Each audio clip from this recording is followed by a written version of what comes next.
within IACD to focus on research. There's an educators forum, but this is about research. So a whole variety of different types of research, looking at research methods, particular topics for research. And so we're delighted today that Ciara Bradley from Maynooth University in Ireland has offered to do a presentation on community-led research for practice and policy development. And she's working with a number of partners, including Rudolf from the Pavee Point Traveller and Roma project, and Ealain Fenton, who's from the Gateway Peer Mental Health Project. So without further ado, I'll let Ciara introduce her session and the colleagues and lead us through. And usually we have a presentation and then it'll be followed by some discussion. So over to you, Ciara. Thanks very much, Sarah, and thanks very much, Laurie. And good afternoon or good morning or good evening to everyone here. It's great to see so many people from across the world. So thank you very much for taking the time to join us. So as Sarah said, my name is Ciara Bradley. I'm a lecturer in community work and youth work in Maynooth University in Ireland.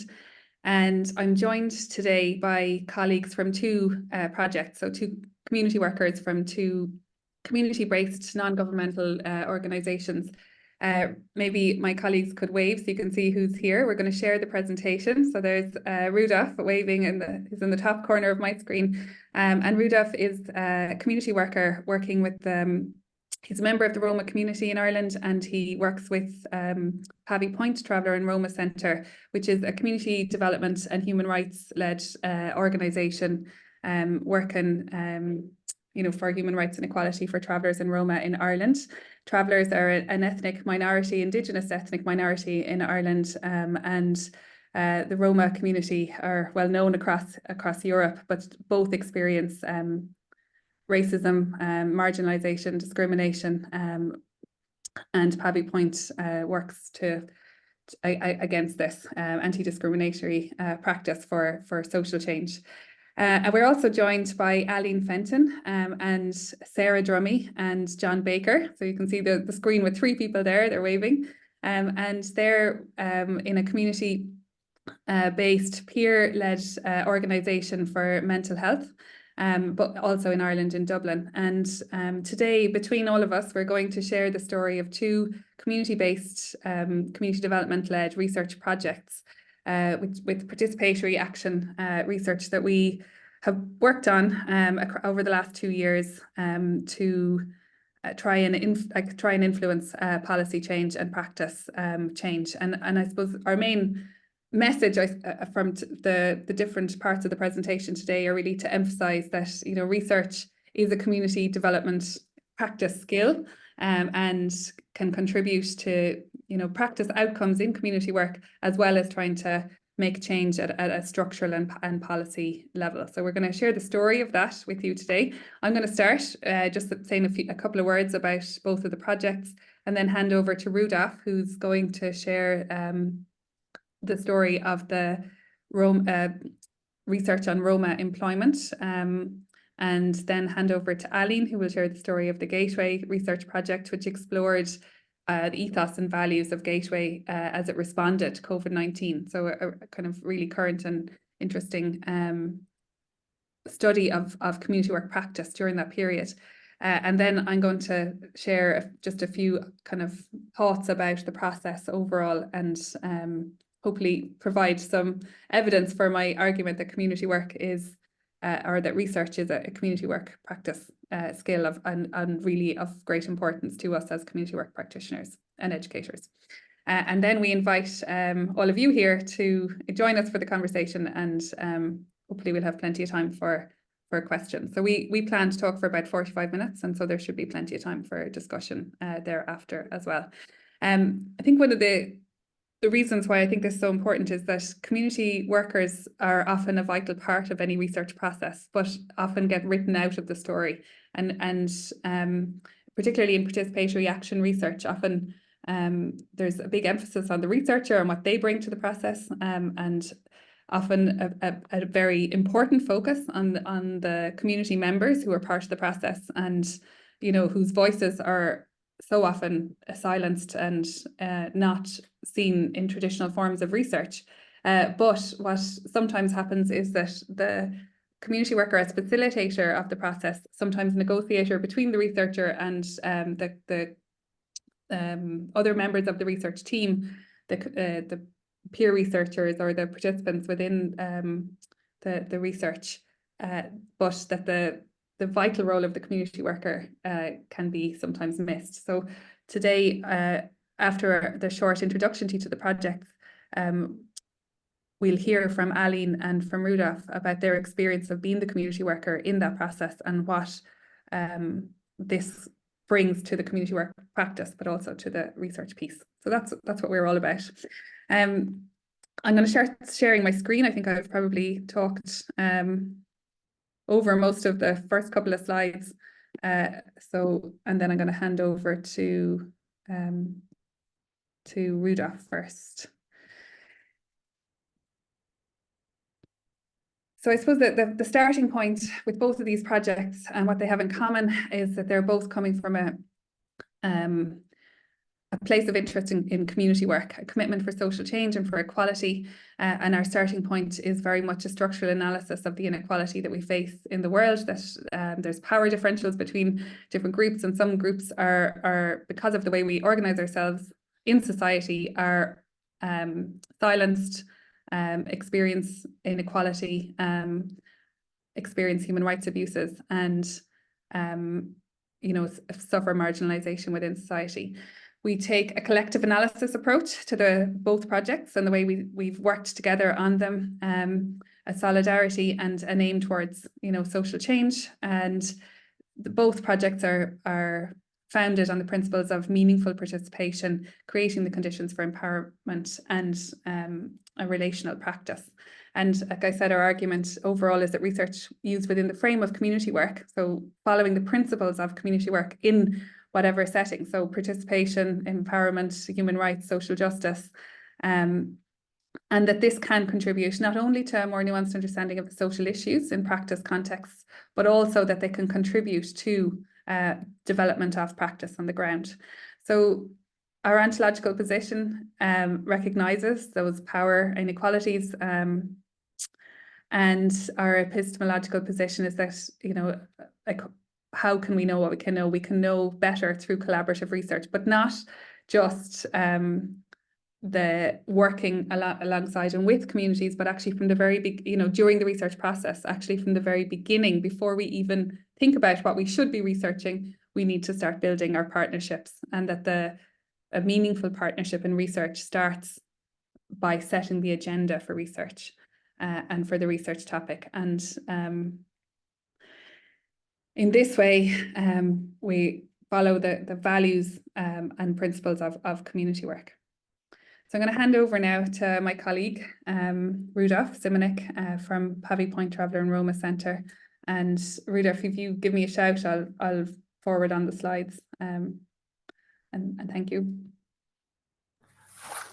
Thanks, Ciara. Hi, guys. My name is Rudolf Simonic. I'm a Roma from the Czech Republic myself. I live in Ireland for the last 25 years, and I work for Pavee Point Travellers and Roma Centre. So I got this job to become a peer researcher with Pavee Point, my colleague Vanessa, my manager Jenny, and Ciara, to look into what's happening for the Roma community in employment side all over Ireland. So the way we structure, what was really good for me that we structured the whole research from start to finish, all 5 of us, all the way. So it was really important for me to learn from start to scratch as well. Then what we've done is we reach out different Roma community workers all over Ireland and ask them if we can visit the Roma programs and conduct interviews with Roma themselves. We look at into different ages, like young, middle age, and old, where we took a part to interview them. The other part was very good to meet different youth workers and community workers from different services all over Ireland. So we had a chat with them. That was very important. The research was conducted in different, as you know, Roma have same language but different dialects. So we have to do it in Slovakian, Czech, Romanian, Polish, and then it was all translated and transcribed. So it was very, very important that we capture all Roma from different countries from Europe to see how the employment is doing for each community from the Roma community. And we interviewed 23 Roma from different counties like Longford, Kildare, Wexford, and Dublin. It was done in English, Czech, Slovak, Polish, and Romanian. As I said, it was transcribed and translated. We interviewed 11 staff from key state agencies and training initiatives, Roma employment support programs, and interview with services providers were conducted in English. So you can see how it was all structured with different languages, English, and all those things. So that was very good as well to make sure we capture the state agencies as well and different providers and all the Roma employment support programs, so we can see what was happening on the ground for the Roma community as well. So and then the whole thing we analyze and collaboratively with the whole research team like Vanessa, Ciara, Jenny, and me. We discuss the whole context of the employment in Ireland, and even we designed the questions together, what we're going to ask the interviews, how we're going to record it, all the contents form, everything around it. It was all designed by all 5 of us. Then when we have the draft on, it was very important for our team and the research team to go back to the community and tell them the findings to make sure that the community is happy what we've done so far with all the interviews and everything. So it was, and the other thing was very important for me and Vanessa, because we are both from the Roma community, was very important for us to be part of this research. As you know, that Roma have quicker trust with other Roma community to get the trust built quicker than anybody else. So that was very important. We could see that when we visited the programs, talked to the people who were conducting the interviews with us. They were opening up about different issues as well, where we were asking them about the employment, the history, how they live in Ireland, all those things. They were just so good to open up because they knew I'm a Roma myself. So that was another important thing through the research, that we had the doors more open to us, to different programs where there was Roma community. I don't know, Ciara, if you want to jump in on something if I forget. No, you're doing great, Rudolf. No, I don't have anything to add. So then the main thing of the research was for us to show where the community struggled to get employed. And the findings was like, we see that there was exploitation of Roma in working extra hours, not getting paid. There was a housing issue, health issues, disability. So it was full-on research where we find out all those issues where the Roma community facing in Ireland through the employment. But it's not only in Ireland, it's all over Europe, as you know, that Roma facing loads of discrimination and all those things. So this research was very important to be conducted in Ireland. And I think when we launched it, we got a good response. So even when we launched this, me and Ciara went to the Irish Human Rights Commission, IREC in Ireland, and we had a presentation with them to do to the employment committee. And since last year, I'm still on that committee supporting the Roma community. So it's very important for me, especially when I'm on different meetings with other organizations or state bodies or anybody, I always bring my research, our research up, so they know that this research was conducted and it can have actions taken from the research.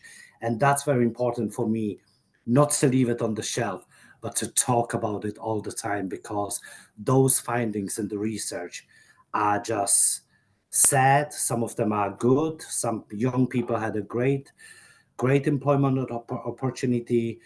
There was language barriers, and all of those things.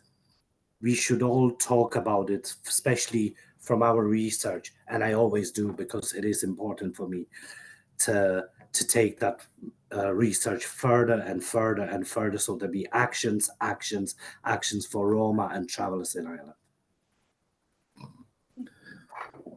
Thanks, Rudolf. I'm going to hand over now. Thanks very much, Rudolf, for that.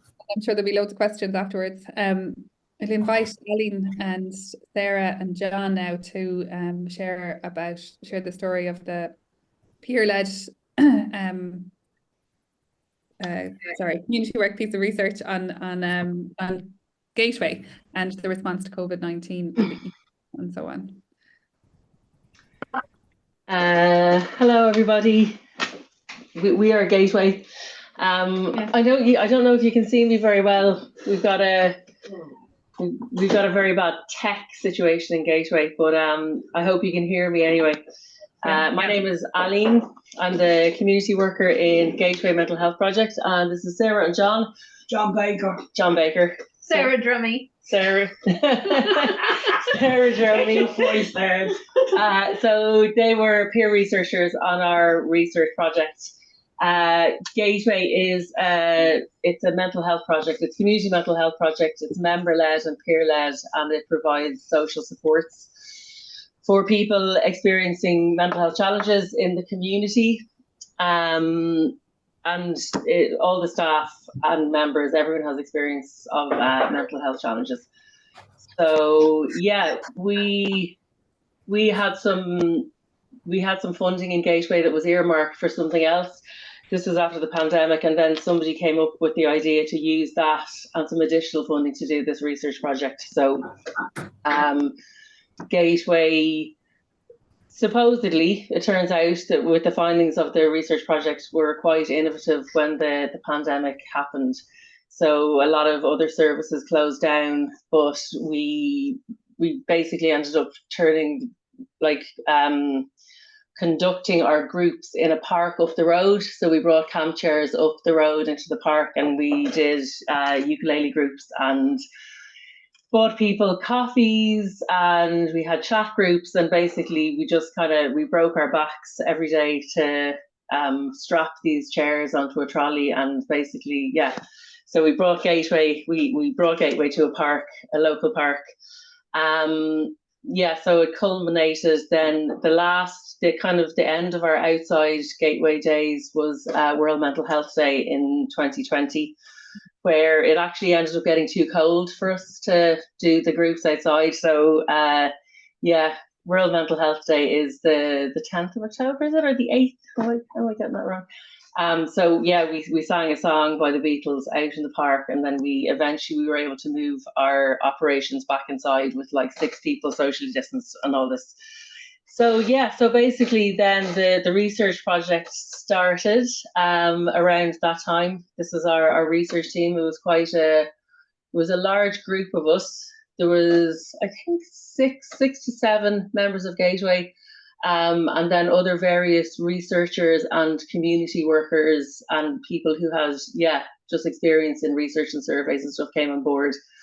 So that was our steering group from the beginning. Basically, yeah, so I kind of did that. Yeah, that's explaining Gateway. So the steering group came up with certain specific ways to basically do this participative research project. We had a document which was how we work. We spoke about power. We did groups on specifically power to see that everyone kind of had a voice, because obviously, there was people with a lot more experience within research. I was kind of like ideally placed in a way because I only started in Gateway just before the pandemic. I went back to college as a mature student, so this was actually my first job in community work. So when it came to stuff like research projects, I didn't have a clue either. you know, so I was kind of the go-between or the woman on the ground between the members who hadn't done a research project and obviously the people with more experience. So we kind of just learned together. Did you feel like you had a voice on the steering? Yeah, to me, I was developing a new skill, and it gave me extra confidence, and I really believe it empowered everybody that participated in how to do research. It's something that you have to give the care that is we will never been offered it before, this opportunity to do research. And I think that this brings about stigma when you're not even given an opportunity to do something outside your envelope, you know. They think because you've got a mental illness, you basically can't reach your name. And this to me brought down a massive confidence boost to me and to all the other people that participated. And it opened up a door of opportunity to learn.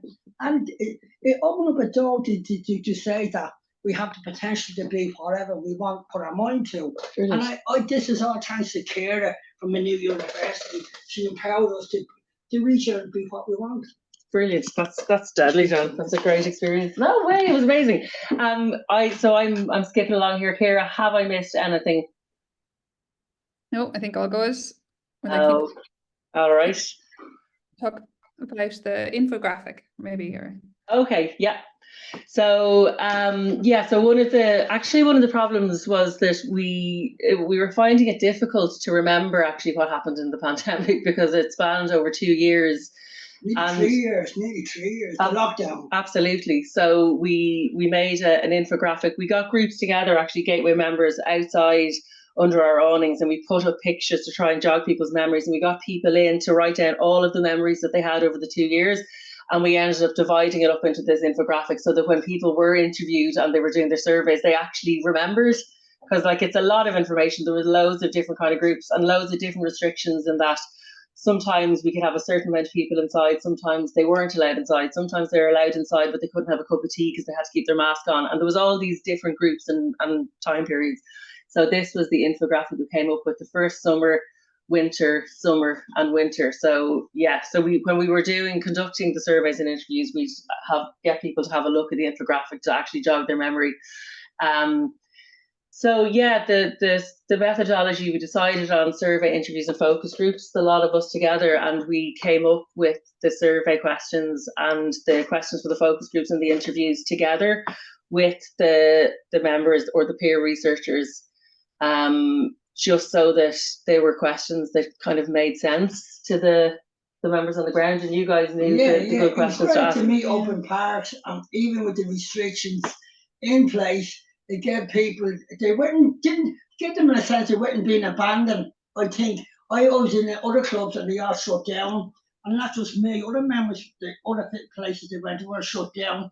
So basically, we prove ourselves that the idea of staying open where everything else is shut down, it means you're not abandoned to your own mental illness. And the worst thing in mental illness, no matter who you are, where you're from, what education you have, or how intelligent, is isolation. Brilliant. And this gave people great hope, and it inspired them to get into research because they know you have to fight for your own rights. Fight for your own rights. Thanks, John. Brilliant. So Sarah, do you remember getting trained up to be a peer researcher? How did it feel to do the interviews? You were an interviewer, right? Yes, I was. Yes. Yeah. It went so smoothly. I mean, it just went smoothly. I really enjoyed it and got great benefit from it. Like it was so, new but great, you know. Yeah, you said afterwards that you felt kind of a sense of achievement and pride in doing. Yeah, I think I was in recording one of your interviews. It was brilliant. So the whole project, it did take a long time because of the participative nature of it, and we everyone had to check in to make sure that we all knew what was happening and that we understood what was happening. Can I bring up a point? This research is unique because, first of all, you're interviewing people that have mental illness, and in that case, it's not a normal research project. You have to be very delicate and very subtle how you frame the question, how to make people comfortable put them relaxed. Some people can be very tense. I can see it in their faces. One case, one scenario, one person broke down crying. So you have to make it. You have to make it like put them at ease and comfortable. You can't let them think they've been interrogated, because you know that sets off alarm bells. Okay, look, that's all right. It's so right. Yeah, so we got it all done. We did the focus groups, the interviews, the surveys, and then it came to analysis and report writing and dissemination. So Ciara, I think, did a draft, and we came in, we analysed the first draft together as a group, and then Ciara went off and wrote it up after we had made the changes, the entire steering group. And then when it comes to the dissemination, the first thing that we've done so far is that we presented the research at the Critical Voices Network Ireland, the conference in Maynooth on kind of alternative mental health. So we all presented that research together. That's the first thing that we've done, and it felt amazing. It went down really well. Cork, yeah. That's what I'm saying. And then we're going to launch it at the end of April. It's Gateway's 20-year anniversary this year, so we're having a few celebrations, and one of it, a part of it, is going to be launching the research at the end of April. So yeah, the findings were, a lot of it was around what people ended up getting interested in after all the conversations was the ethos of Gateway impacted by the different way that we had to operate. Because it's a member-led project. We have members meetings every 6 weeks, and members can make decisions in the running of the project. But when it came to the pandemic, to be honest, like, we were still trying to run the members meetings, but people were less interested in them because I think people had bigger fish to fry. Like, there was a lot of isolation going on, and there weren't other services. So yeah, the question was the ethos impacted? And I think it turned out that the ethos was kind of impacted, but the members understood that it was what we had to do to kind of keep in line with the guidelines. And I think, what turned out was that, like, an ethos, it's stronger than just it's stronger. It's more resilient than just a year or so of having less decisions. Having less decision-making power. Actually, the ethos of Gateway did kind of bounce back, and the way of Gateway was as important as Gateway itself. Yeah. So, anything to add there now, Ciara? Oh, I think you captured it really well. That people can see the lovely pictures of Gateway. Oh yeah, there's me and Sarah, looking great. And Brendan. Yeah, there's Brendan. Yeah, he's not here today. Yeah, so the awning outside, the mural, we did that during the pandemic. We got a grant to get some windbreakers and awning. The front was kind of quite a grim car parking space when I started working in Gateway, but we got grants and we did the mural and the fake grass. And it's basically, we kind of created 2 extra rooms out the front because obviously it was safer to be outside. So we spent a lot of time out there. But yeah, I love the mural. Thanks so much. Yes, yeah. Thanks. Well, I think there's just a few things. I suppose the 2 projects were obviously really different in terms of the context, what we were trying to do in each of the projects, but there were some things that were in common, and I think they're really important things in terms of taking this community work approach to doing research. One was the funding piece, and we were really lucky in both projects that the funding was somewhat unrestricted. It wasn't prescribed, and I think this is kind of really important. Like in the context of in the case of the Roma research, the funding came from the Department of Children and Equality, and the funding was applied for by Pavee Point Traveller and Roma Centre, and as the NGO, as the people who got the funding, they were able to hold the power in terms of what the funding was used for, and they were then the commissioner of the research, and so, like, that was really important in terms of the politics of intellectual property rights and so on, in terms of how the research got constructed and the approach that we took overall, and we were able to work in partnership, but ultimately Pavee Point held the power in terms of the funding, and I think that's important in community work research. In the case of Gateway, as Ealain said, you know, that there was in both cases the funding is really small and primarily used for actions in terms of the research and to pay for peer researchers. But the funding, the €5,000 initially, and then it became 10 when it was matched. But again, it was unrestricted, so that meant that we could work collaboratively from the start to decide what the research question was. Like often what happens in research funding is that it's channeled towards academic institutions or academics, and the decisions about what gets researched gets made in the funding application before the NGO or the community workers or the community members are involved. At least that's my experience. And in the case of both of these projects, that wasn't the case. And I think that allowed for meaningful collaboration in terms of setting the agenda for what the research should be before we even started. So rather than peer researchers coming in halfway through when we've already decided what we're researching and it's not actually collaborative or not led by the community, we were able to start our relationship right at the beginning. And in the Roma example, you know, from community workers working on the ground, they could identify that there was barriers to Roma getting employment and also progressing and thriving in employment, and they could identify that this is something that needed to be researched, and it was able to then influence the work and what was happening on the, you know, in terms of the various places where Rudolf's been able to take that in terms of policy making spaces. And in Gateway, like it came out of an interest in what was happening in Gateway during the pandemic, and being able to think about and reflect on the ethos. Like community Gateway was originally set up as a community development project, and this approach to working was really challenged in the context of public health restrictions. And it's not often there's an opportunity outside of any funding structure to actually for the agenda to be set in the way it was by Gateway.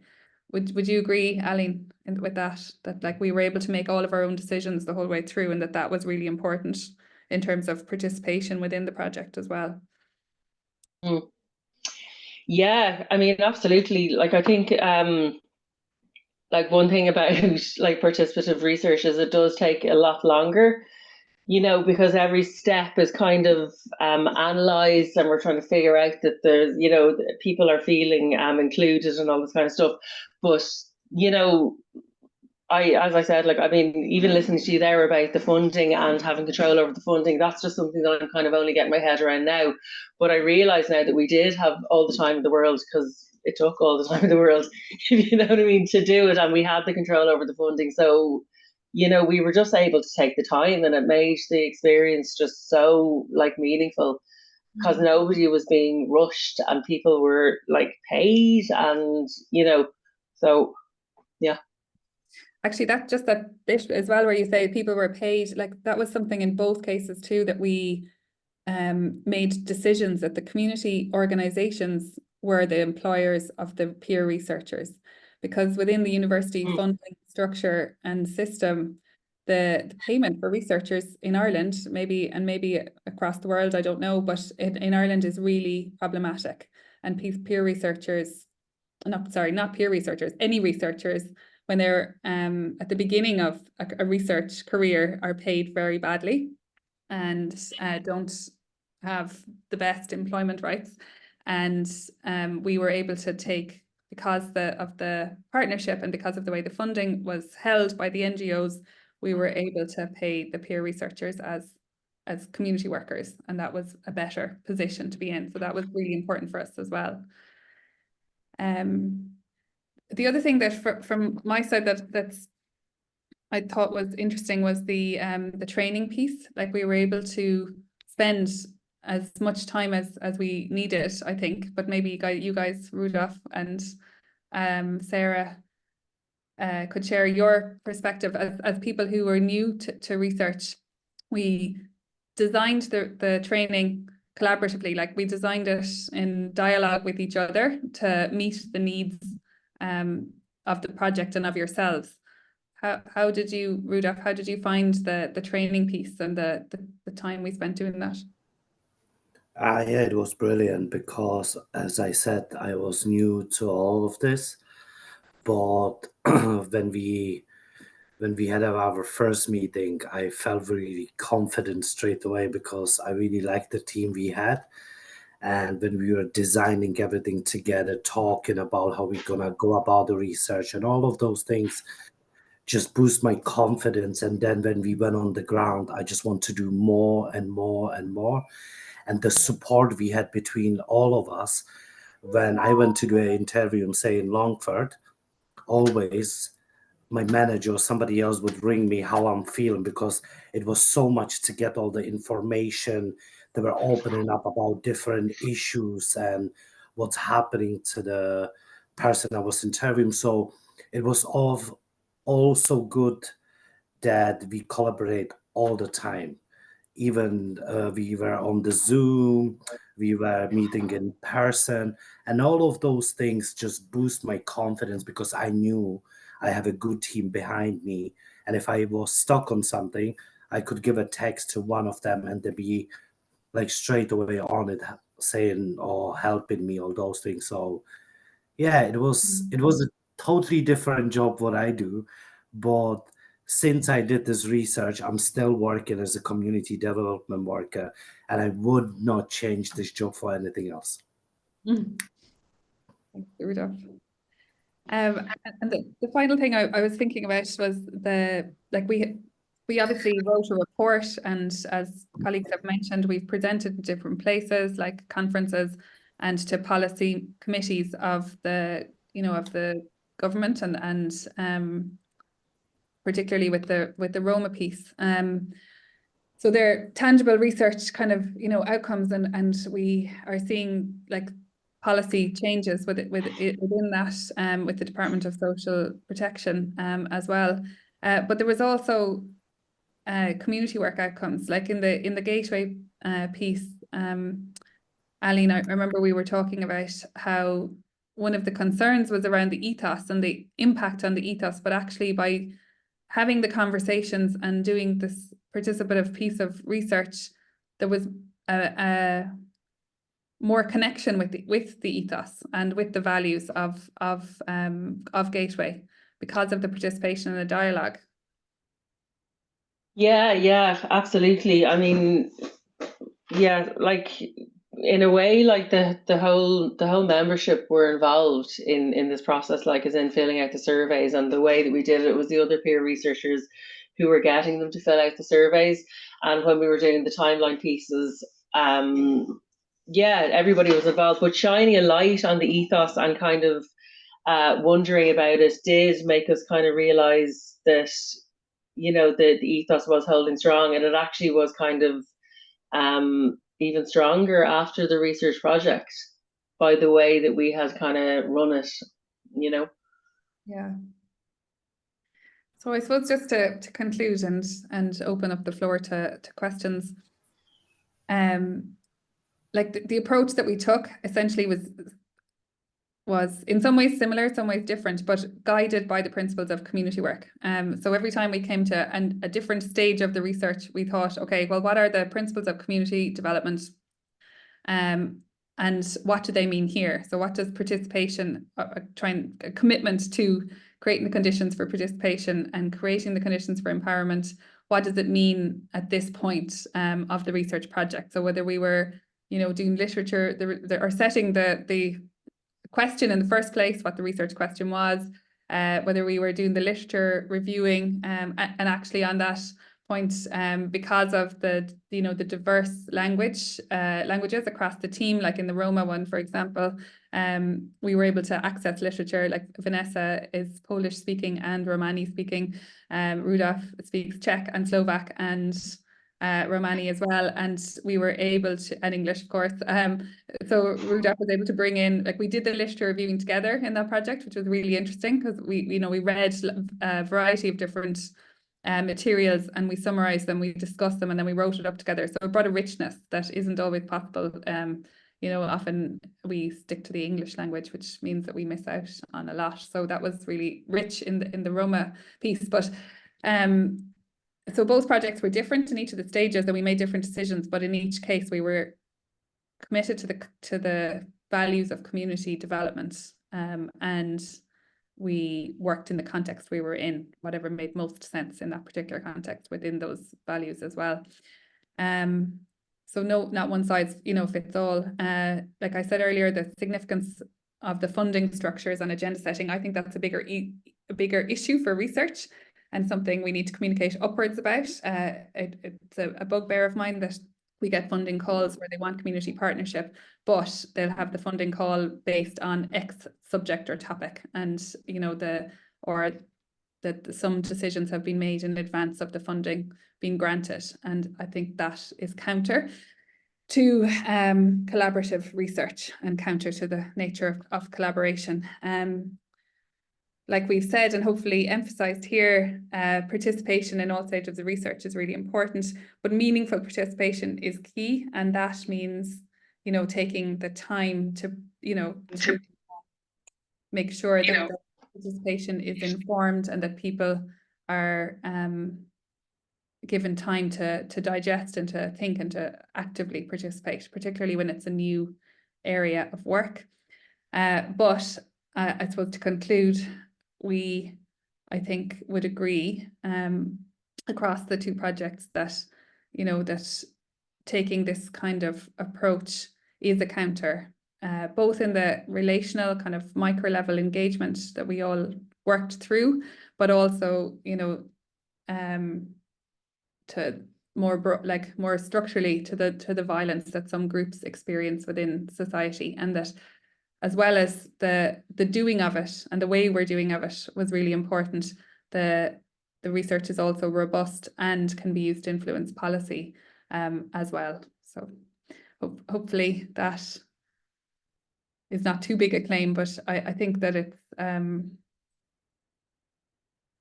you know, there's a lot to be learned, I suppose, from these two projects, but also from other colleagues and the work that people have been doing all in this room as well, and Sarah's work on the importance of this, you know, collaborative approach to research using community work. So thank you, Rudolf, thank you, John and Sarah and Ealain for taking the time to join us today, and please do ask us some questions. Colleagues in the room, thank you. Well, thank you very much. We can clap our hands either virtually or in reality. I think that was a great presentation and very, very inspiring to hear the impact that this research has had in so many different ways on different people and organisations, and hopefully policies as well. And I think it so nicely illustrates the complexities, the time that you have to take, the care you have to take, all of you, to do participatory research, and the fact that it can actually have a very tangible impact. So congratulations to all the teams of people and all the people behind it that we haven't seen today. Already I can see there's a hand up with CYW Maynooth. If you'd like to introduce yourself and ask a question, make a comment. Thanks, Sarah. Can you hear me okay? Sorry, I didn't realize I was on mute. Am I on mute? No? No, you can hear me. Okay. Hi there, Trish Brennan from the Department of Applied Social Studies. I'm a colleague of Ciara's. I teach community work. So I was really, really impressed, because I think what you've done in the description today is describe the process really well. And as Sarah has just said, how painstaking, it's definitely not the easiest course of action, but it's the really worthwhile course of action. And I suppose what I wanted to make a comment about is really what Ciara was just talking about there in terms of policy change, and the importance of research for preparing the case for change, and the research and the data collection being robust. It's not just about understanding the lived experience and the problems, but it's also about bringing forward some kind of solutions and ways forward. And I think, in my experience, it really adds to the organisation's credibility, I think, because it requires others and the media, the public, and policy and decision makers to look at an organisation maybe in a slightly different light and give greater respect the capacity of the organization to justify its views, to talk about the issues, and to bring forward realistic solutions and recommendations. So I just think that, like when you asked the question at the beginning, Ciara, you know, is research a valuable or a valid part of community work practice? I would say 100%.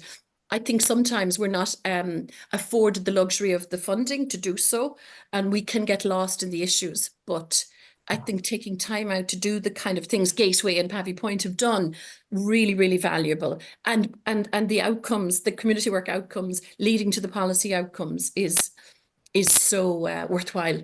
So yeah, thanks for the input. It was really interesting. Thanks so much, Trish, and thanks for coming. Thanks for taking the time. So, Yes, Christina. Thank you. I couldn't find the hand, so I just had to That's physically. okay. That's fine. And do introduce yourself, where you're from, or what you're interested in. I'm Cristina Senjo Palma. I'm currently a lecturer in social work at the University of Brunel University, London, and I consider myself to be a community worker. So I've been way longer in the practice in community work than in academia. So I'm finding it difficult to get that label out of the way.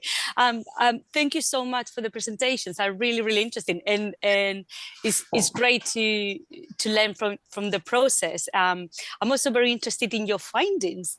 So particularly in terms of Rudolf, when you were talking about, were any of the findings surprise you? Was there something? What the barriers? Could you anticipate? What were the reasons? So there was something in particular that you thought, oh, I actually didn't think of that before. Thank you.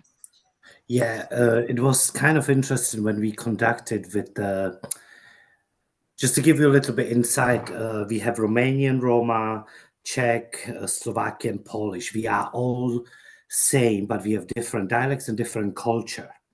So what really opened my eyes when I look at the Slovakian, Czech, Roma, they are more traditional, they don't carry the culture, they're just normal as Europeans, I would call. But the Romanian and Polish, they show their culture, they're wearing long dresses and all of them.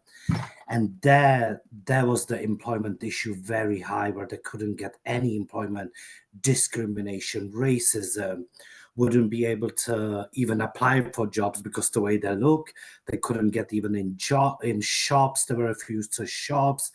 And that's all kind of opened my eyes that we are all same, but facing different pathways to discrimination because of the culture aspects and all of those.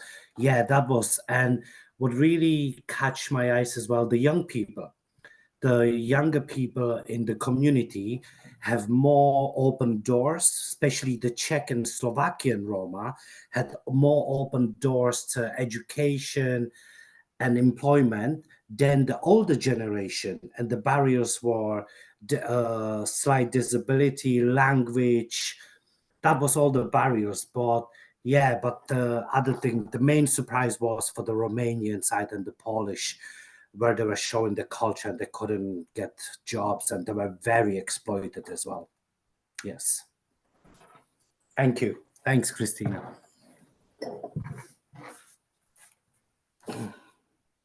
Could I pose a question to the Gateway group?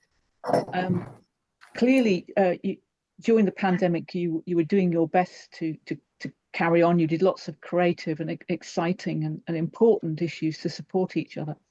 And so I was wondering, in terms of the research, did it show that it obviously showed that the Gateway ethos was important? In what ways did it show you that you could do new things? Did you take up things that you were doing during the pandemic, learning from the pandemic period, and are you now sort of changing Gateway to do new and different things that maybe you wouldn't have done if you hadn't have stopped and evaluated and done the research together? Will I take this one? Yeah. I don't know if there's a kind of can you hear me, because you've been cutting out majorly. We're only okay. That's good. That's very lucky. I think we learned that Gateway is truly a creative and place when we were facing the pandemic. So we kind of thought out of the box and did what we could to keep the membership connected, which was the primary objective, really, because, you know, people with mental health challenges, so isolation a lot. So we wanted to make sure this day. But the thing was that we weren't really reaching out to other organisations, and neither were, like, nobody was really the way they were before the pandemic.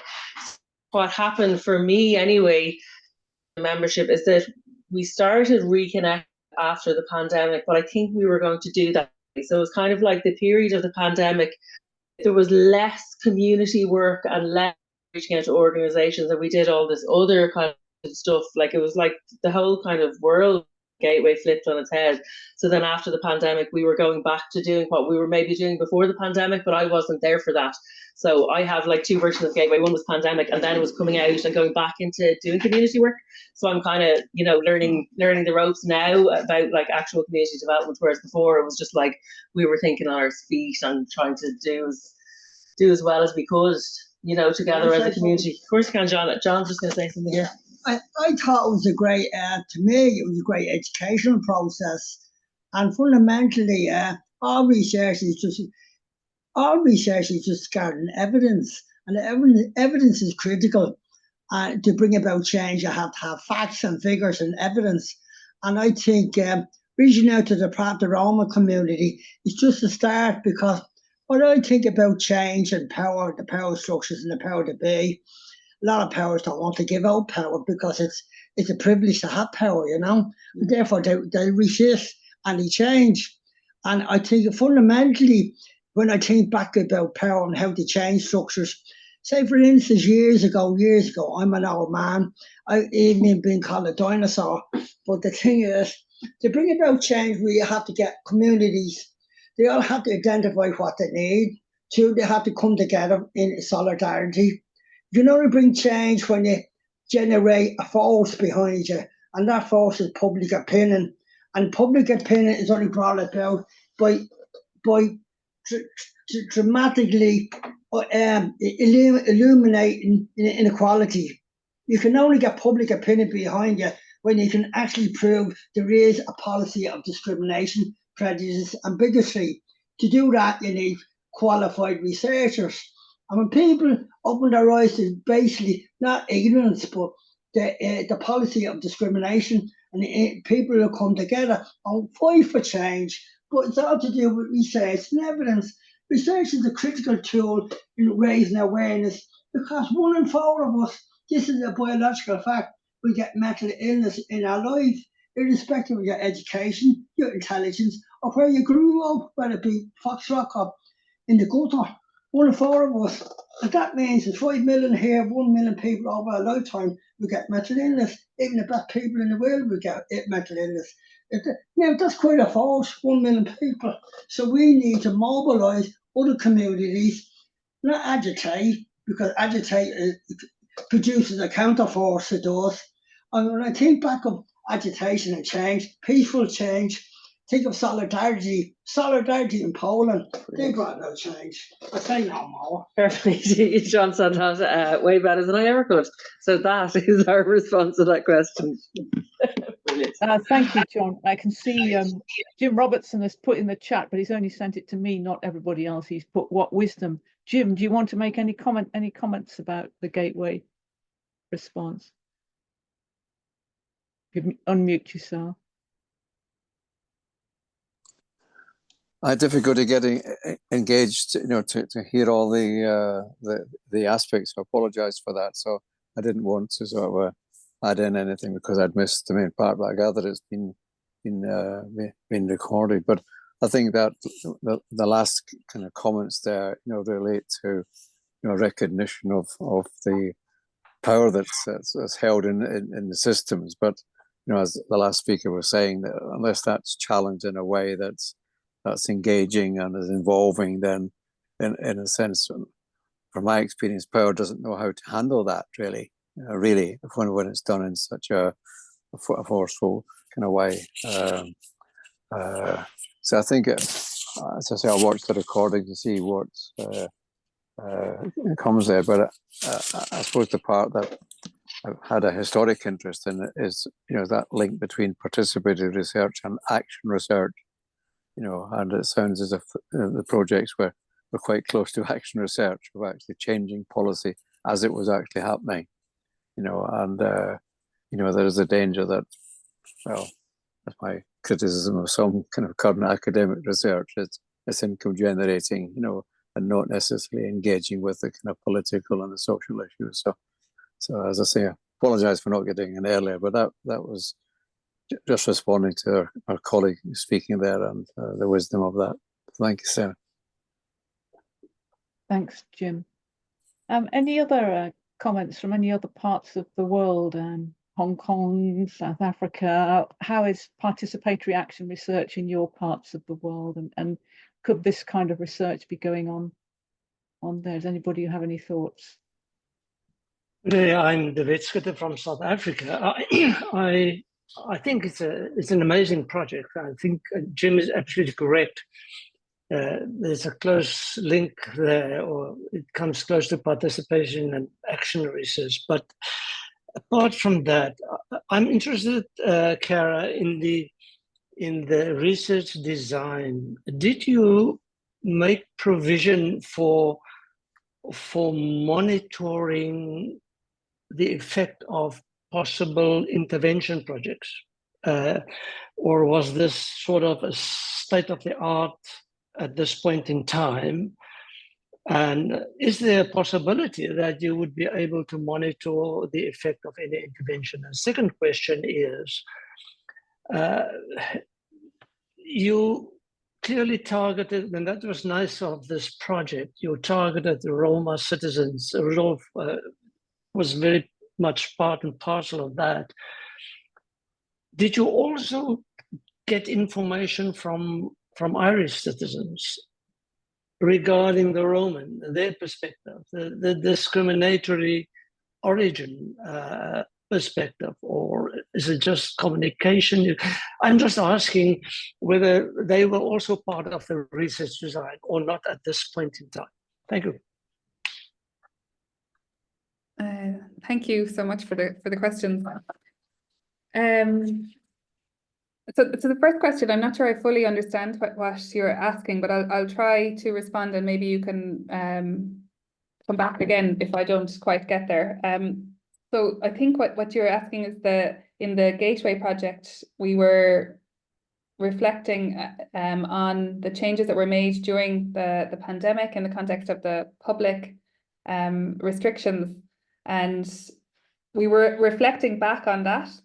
But there was an effect of that, and I think that's part of maybe the community work outcome of that project, because by having those conversations and by going through the methodology, as Ealain described, we had kind of focus groups where we tried to map out, and Ealain facilitated this part, and John, her co-worker, also a community worker, mapped out what happened during Gateway during the pandemic. And that brought up conversations about how people felt during those different stages, and how they felt during the different kinds of public health restrictions, and the impact that they had on the doing of the work in Gateway, and on people's mental health during that period. And that exercise led to the infographic, so that kind of pink slide that we shared, that took all of that information and mapped out how Gateway worked during the pandemic.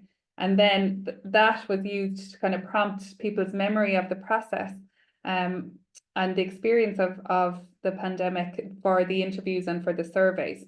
But the byproduct of that was that people consciousness of how decisions get made about what gets done kind of occurred.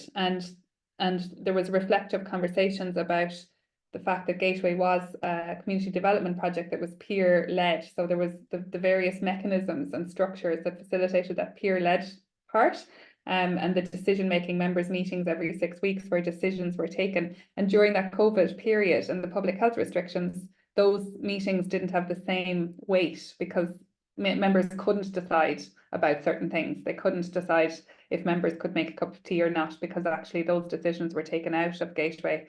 and made at a public health level. But having those conversations about what Gateway had started out as, and especially for new members and even Ealain herself as a community worker, she was a new member during that time in a way because she hadn't worked in Gateway before that. There was a consciousness raising within the project of the importance of the ethos and of the values of community development. And Gateway is the only community development led project for mental health in Ireland. There's many services to support people with mental health, but not necessarily projects that create spaces for autonomy and decision making in the same way. And I suppose that one of the findings of the research was that the way of Gateway, how people feel when they're in a space that creates opportunity for autonomy and decision making, has a really positive impact. And there was a concern that would be lost, but by the process of doing the research, there was consciousness about this being of value and being of importance that perhaps wasn't so much to the forefront during the pandemic. But except for conversations and how that came out in interviews, we didn't monitor the effect of the intervention of the research beyond that, if that makes sense. I hope I've answered. It's kind of complex. And then the other question for the Roma project, service providers were interviewed as part of the project as well. So people who were providing services or working in projects on the ground with Roma. So there was a youth project, for example, in the southeast of the country that was doing really strong community work. But what we found that the Roma weren't, as a population, weren't necessarily a target group of any of the major funding streams for community work in Ireland, and that the work was happening alongside other work. So many of the Irish traveller organisations took up the work to work in solidarity and in support of Roma, but it wasn't necessarily a specific funding stream for. And then in the southeast example, they were youth workers in the local diocesan youth service that were actually providing really creative and innovative, like responsive interventions to support Roma in the community, especially with employment. They were working with employers and local factories to improve the working conditions, and they were but doing this out of funding that was allocated for something sort of tangential. It wasn't directly specified. So the workers on the ground were way ahead of what the government targeted, so like policy interventions were. And it's still sort of the same. So the spaces that Rudolf is in now and that we've been in together have been, like, we've been advocating for funding and advocating for this work to be happening. But before it's even on the agenda really at the government level. But even just to mention in the Ciara, we knew before the census 2022 in Ireland, we only knew that they were thinking there's around 5,000 Roma living in Republic of Ireland. But since census 2022, it came over that there is well over 16,000 Roma living in Ireland. But we know there could be extra few thousands who would not who would hide their identity because of they be worrying about that they will face discrimination, lose their jobs and all of those. So what I think personally, there could be well over 20,000 Roma living in Republic of Ireland now. Yeah. So it's good for the funding side as well, because now the government knows there needs to be more programs for Roma, especially Pavee Point can lobby the government on this and policy make and all of this. So it's really important, that census 2022 as well. And just to add to that as well, Rudolf, like there before census 2022, there was no ethnic identifier that was asking what are you from the Roma community. We didn't have this in Ireland. So again, it's not part of, we can't claim it in our research, but that is something that Pavee Point have worked really strongly advocating for the last maybe 10 years, and that Rudolf and colleagues were on the ground building relationships with Roma, supporting people to complete the census. So, and to answer the question and to identify, because like we even saw in our own research, there's a real lack of trust, and rightly so, in the way that people have been treated, in terms of identifying. And I forgot to mention on the other part as well, Ciara, that since our report that we were talking, me and Ciara, about, I am on the employment committee with the Irish Human Rights Commission, and they're conducting new research on travellers and Roma to make a guide for employees and any state agencies who travellers and Roma are, how to work with them and support and all of this.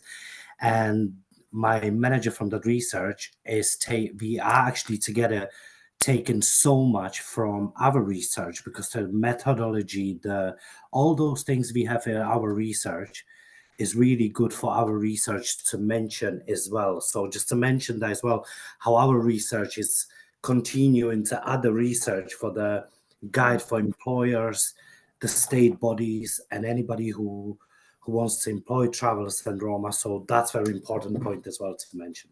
Thanks. Great, Rudolf, thanks. Yes, Chung. Hello everyone, I'm Chen from Hong Kong. Actually, I'm doing community work research at Hong Kong Baptist University. Actually, I have two very simple questions, because in our part of role, action research is not quite familiar with familiar things with the community workers. So maybe the first question I want to ask is how to encourage or persuade community workers to adopt this approach, action research approach, because in our part of the world, they not quite familiar with this approach. So this is the first question. And the second question is how to ensure the participation in all stages of the research process, particularly if the peer researcher were not paid. Because in our part of the world, in Hong Kong, there's not much funder who support this kind of research. Not yet, they will support that. So any suggestion for me to persuade our social worker or petitioner to join the project? Yeah, thank you. I think those questions are wrapped up together, Chung, aren't they? Like, because when the approach is not valued, it's really difficult and challenging to convince.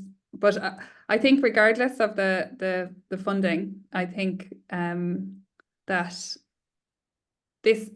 I would argue, and maybe I don't know, Ealain and Rudolf would agree, but that research, this is another action project that a community worker can take on. The fact that it's research doesn't really, it's an added benefit, but that's not to be put off by. It's not something different.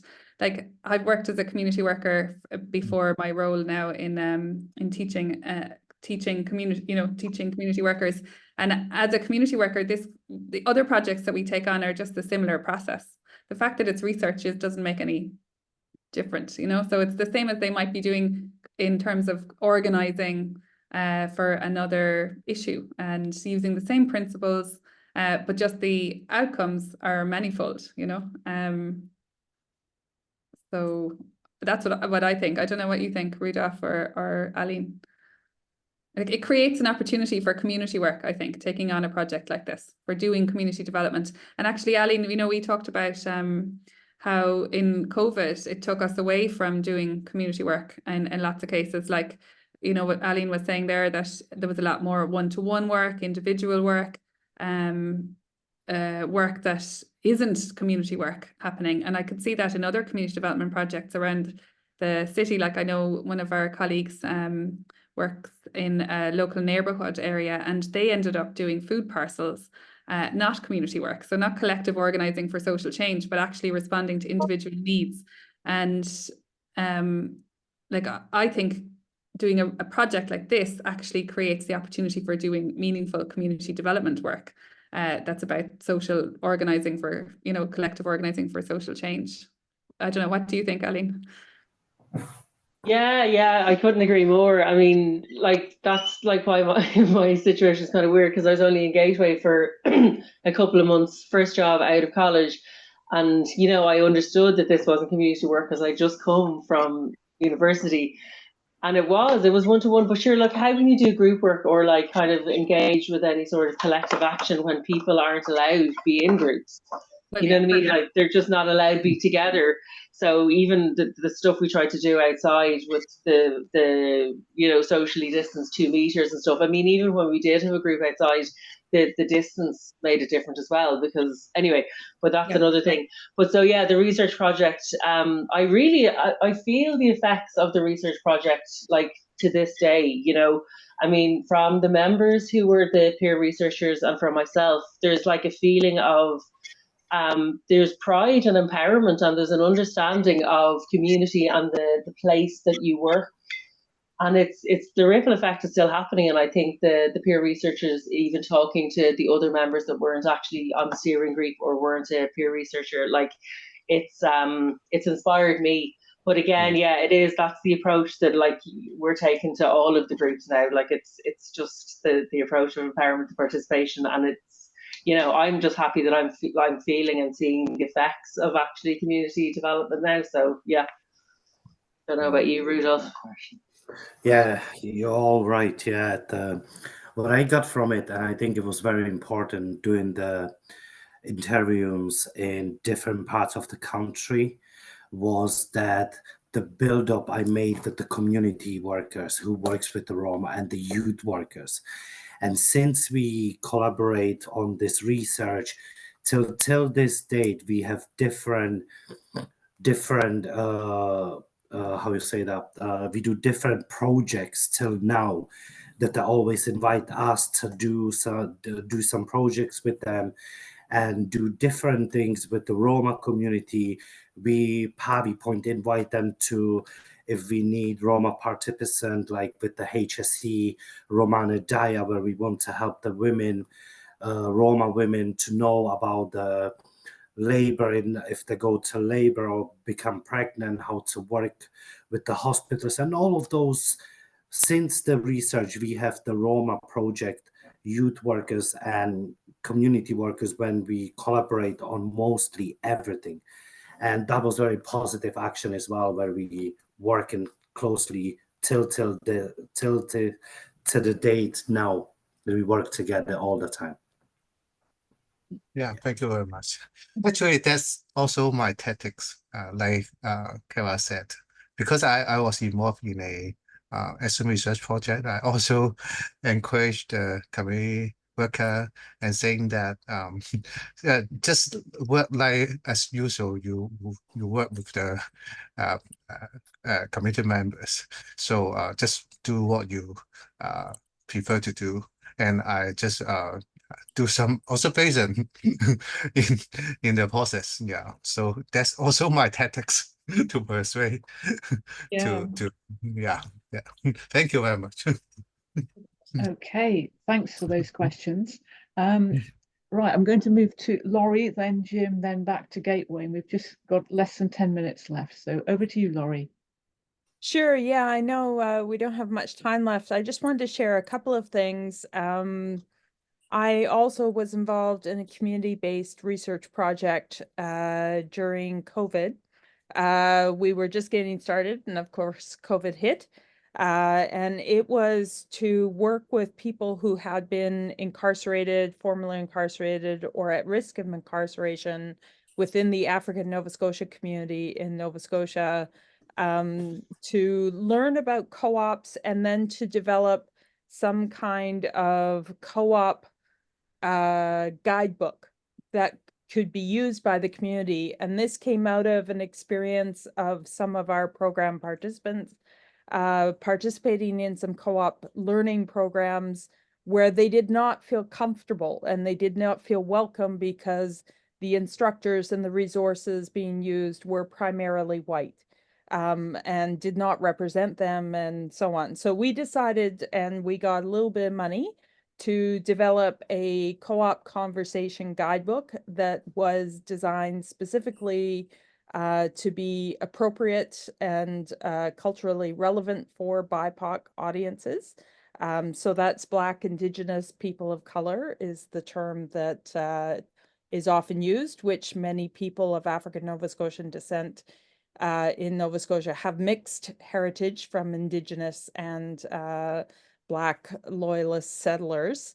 So I have put a link to the guidebook, which is available for free on iMove's website. And also, if you want to learn more about In My Own Voice, iMove, and that project that I work with, I have a research grant working with them on something else as well, but have done quite a bit of work with them. So I just wanted to share and let you know about that because it could be useful in future work that people are doing in some way. It was specifically designed. There's also a podcast about how and why we designed the guidebook the way we did.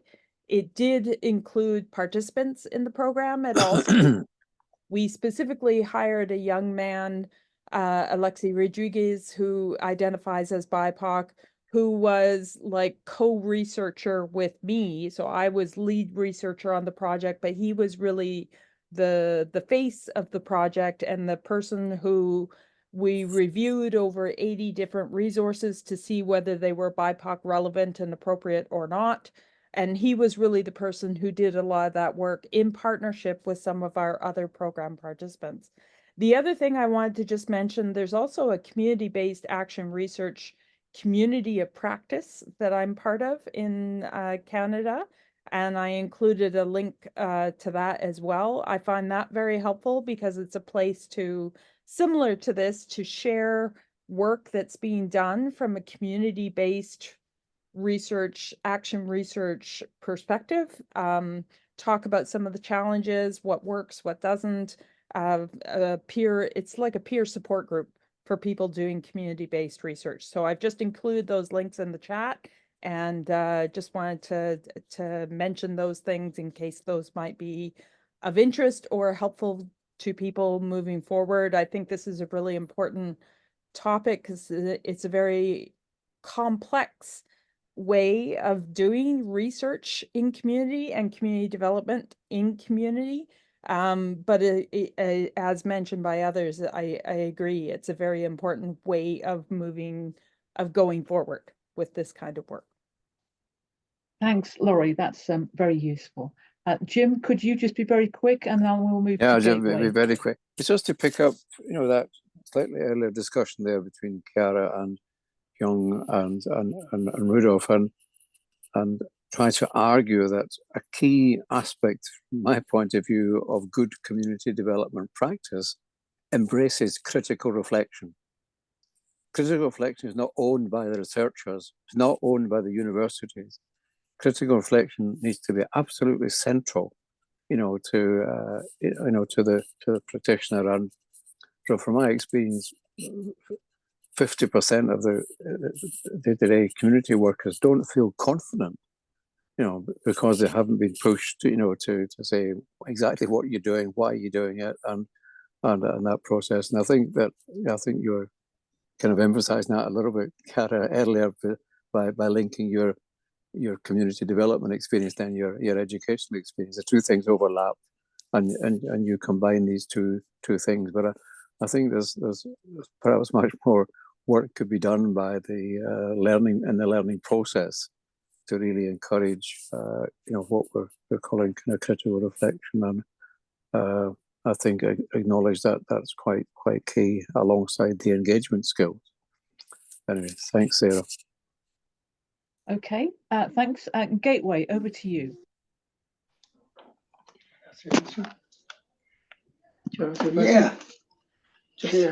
Ciara, can she hear me? She can, I think, yeah. Yeah, I have a question. Some people can say the man from South Africa brought up an issue question in relation about Irish participation in the Roma community. I find this something, there's an unaccording, you're a social scientist. A lot of Irish people think non-Irish people are getting a jump in the queue and they're getting benefits and benefits they're not entitled to. I feel fundamentally that is no accident. that Irish people think like that. You might ask why that's not an accident. I'm of the opinion government is using, is not educating the Irish public that the non-Irish people are getting what they're getting: social benefits, medical cards, children's allowance, rent allowance, accommodation. They're getting all these entitlements under EU law. So therefore, if you don't tell the Irish people they're getting these benefits under, this is our obligation we sign up to, Irish people feel they are, put a fine point on it, they're jumping the queue. You know, the Romanovs, the Uruguayans, non-Irish people. So I think this is a deliberate policy of not educating the Irish public. What they're getting is basically that human rights. This issue is about human rights. And the Irish people are not educated, they're not jumping the queue for medical cards, God knows what. You actually breed, you know what you're breeding? You're breeding discrimination and prejudice. You're actually perpetuating it because Irish people are not informed. This is that legal obligation to these communities, whether they're Romanovs from Israel or God knows where they're from, I couldn't care less. But lack of education, the Irish public not being aware of, these are not jumping the queue for anything, reinforces stigma and prejudice, and that is ideal for the government. Yeah, I think that's a really good point, John. Consciousness raising. Another part of community work, another role for community work is that consciousness raising around human rights and why, you know, and the systems of power, as you say, not investing in that education is not an accident. Parity of power. Yeah. Thanks. Thank you. Okay, thank you. Well, we have run out of time. We've had a really excellent set of presentations and a really excellent discussion. I think we could go on for a lot longer because there's so much that we can share. And it's been wonderful because we've got perspectives from so many different parts of the world. And that's really, really important. So I'd like to thank you all very, very much indeed for your contribution and wish you all the best. You people in Ireland in your next projects. I'm sure you're going to be doing more now you've got stuck in. One important thing we need to think about is the next session. So we have these around about every 3 months. And Laurie, I think you've got some ideas. I've just seen, is that from the chat what you were thinking about perhaps suggesting for next time or not? Or is this to do with today's presentation? I have an idea for something, but if somebody else has an idea or would like to propose something for a future session, by all means, I think that would be great. Yeah, okay. Because we've had a presentation from Canada, we've had Hong Kong, we've had Ireland. What have we got left? We've got South Africa left in the room, I mean, and UK. So any suggestions from anybody about a topic where we could actually go and find people to talk about it, or we could set ourselves a discussion topic? Any thoughts about what might be a good topic on research and community development?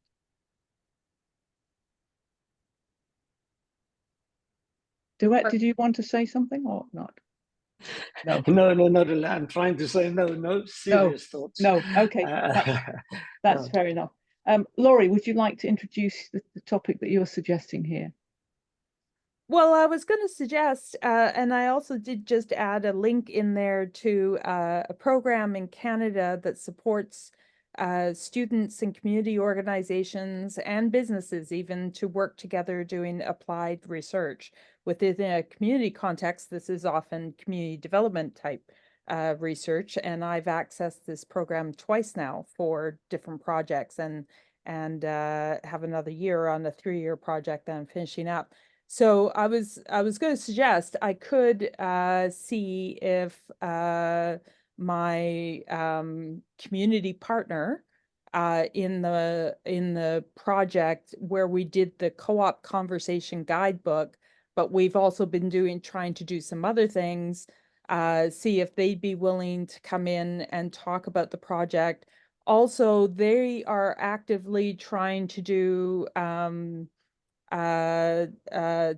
projects in the Caribbean, which is an area where the North America Caribbean region of IACD is trying to connect more. We do not have, I don't think, any members from the Caribbean. So potentially hearing more, I don't know that it would be hardcore research sort of thing, but it would be more community members trying to facilitate. There would be a connection with the research project that I'm doing, but also how this community organization is trying to not just do work in Nova Scotia, but also do work in the Caribbean as well. Well, I think that sounds interesting. What do other people think? Sounds like it might be a nice follow-on from today, Laurie. So, yeah, Ciara? Yeah, it sounds great. Sounds great. Yeah. Okay. Well, let's think about that then. If you would be willing to contact that group, and looking at a date, how about Monday the 20th of May? How does that seem for people? Yep. Yeah? Yeah. Okay, Monday 20th of May, same time. Okay, right. Well, thank you again. I think that was a really inspiring, a very exciting meeting for us all. So thank you, Ciara. Thank you, Gateway. Thank you, Rudolf. Very, very much indeed. We really appreciate you coming along today. And do feel free to come back to our next meeting, because you're doing research. It's great to have community-based researchers involved in these meetings rather than just people from academia. So that's brilliant. So we'll let you go now and get on with the rest of your day, whatever time it is in your part of the world, and hope to see you again on the 20th of May. So I shall. Thank you, Sarah, and thanks everybody. Thanks, everyone. Thank you. Thank you. Thank you. Bye-bye. Bye-bye. Thank you very much. Bye-bye.